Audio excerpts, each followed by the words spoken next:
Boa noite, pessoal. Meu nome é Carlos Moldovi, eu sou desenvolvedor aqui na Bluesoft e eu vou falar hoje sobre Consul. Não vou falar sobre fogão, nem geladeira, nem exaustor, nem nada do tipo. Tá? O que é o Consul? Novamente, minha apresentação é estranha, né? Só texto. O Consul ele é uma combinação de componentes, mas o principal objetivo dele é funcionar como um Service Discovery.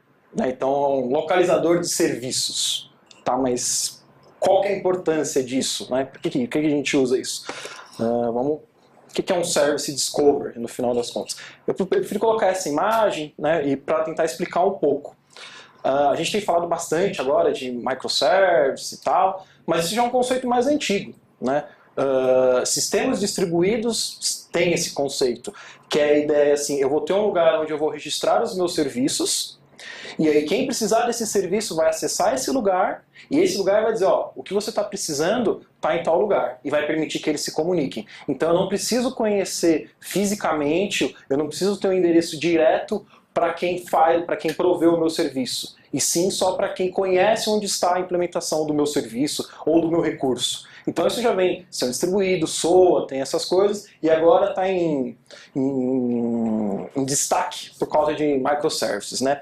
E por que eu resolvi falar do Consul? Porque a gente tem vários outros, né? Tem do Netflix, tem o Eureka, tem um que é etccd, tem várias versões. Mas eu resolvi falar do Consul porque ele tem alguns recursos interessantes.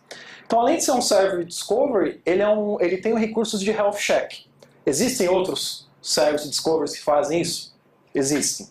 Mas o dele, ele é um Health Check mais completo. A maioria ou faz a validação de Heartbeat, só ver se o serviço está respondendo, e ok. Ele não. Ele consegue você consegue criar métricas e dizer, por exemplo, ó, eu quero saber quando esse serviço está executando e a máquina onde ele está executando está em, por exemplo, 90% de processamento. Isso é importante, às vezes, para você, talvez não para a gente como desenvolvedor usando, mas talvez para quem vai administrar esse serviço. Tanto que eles falam que essa ferramenta ela é fácil para desenvolvedores, mas também para a equipe de DevOps, porque ela vai facilitar com essas coisas de monitoramento, com esse tipo de coisa.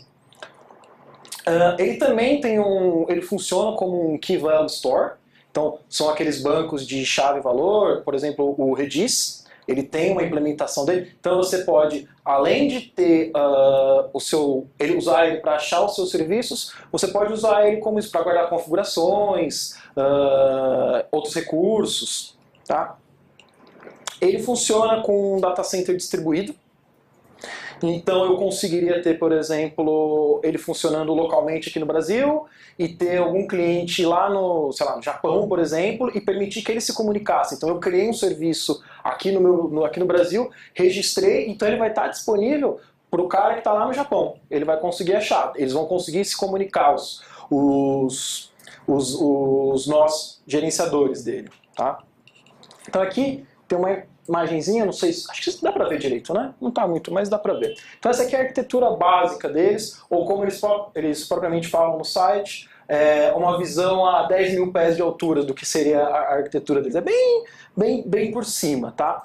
Então assim, ele tem alguns componentes básicos. Então você tem um componente de client, que esse vai estar junto da sua aplicação, né? Então ele vai comunicar com o manager, ou esse server leader aqui, ou com os outros servers. Então, eu tenho um cliente junto da minha aplicação e eu tenho um cara que está onde estão os meus serviços registrados. Então, eles permitem que eu comunique ou por RPC, ou por HTTP, ou N protocolos. Ele funciona. E aí, nessa imagem é legal para ver alguns recursos que ele tem. Eu gostei de falar, eu gostei de ler sobre ele, porque ele tem uma documentação interessante e é legal para a gente entender alguns conceitos de sistemas distribuídos. Como, por exemplo, tá vendo que tem ali um LAN gossip entre um client e um server? Eu não sei se o pessoal conhece o que é isso, mas normalmente em sistemas distribuídos, como você faz, por exemplo, eu subi um nó novo no meu sistema e o resto do sistema precisa saber que ele está disponível. Uma maneira de fazer isso é esse protocolo, gossip. Então, um começa a fofocar para o outro para dizer que tem um novo nó disponível. Quando você trabalha em sistemas distribuídos também, você precisa se preocupar com replicação.